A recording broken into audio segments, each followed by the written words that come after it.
សម្ដេចកតេប្រិទ្ធបណ្ឌិតបូរនីហ៊ុនសែនអញ្ជើញរៀបចំពិធីបួងសួងចម្រើនសេចក្តីសុខនៅខេត្តសៀមរាបសម្ដេចកតេប្រិទ្ធបណ្ឌិតបូរនីហ៊ុនសែនសម្ដេចកតេសង្ហបណ្ឌិតម៉ែសំអនលោកជំទាវបណ្ឌិតពេជ្ជមនីហ៊ុនម៉ាណែតអញ្ជើញចូលរួមពិធីបួងសួងចម្រើនសេចក្តីសុខនាព្រឹកថ្ងៃទី15ខែកញ្ញាឆ្នាំ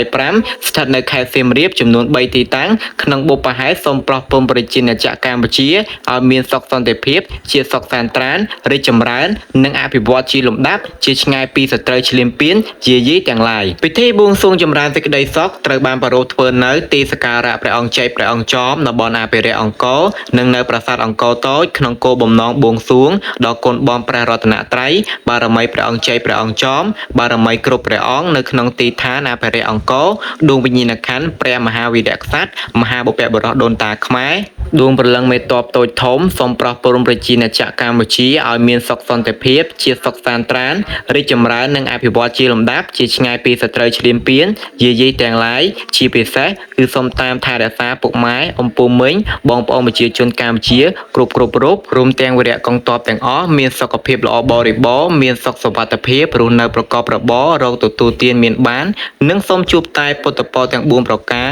គឺអាយុវណ្ណៈសុខៈពលៈកំបីឃ្លានឃ្លាតឡើយ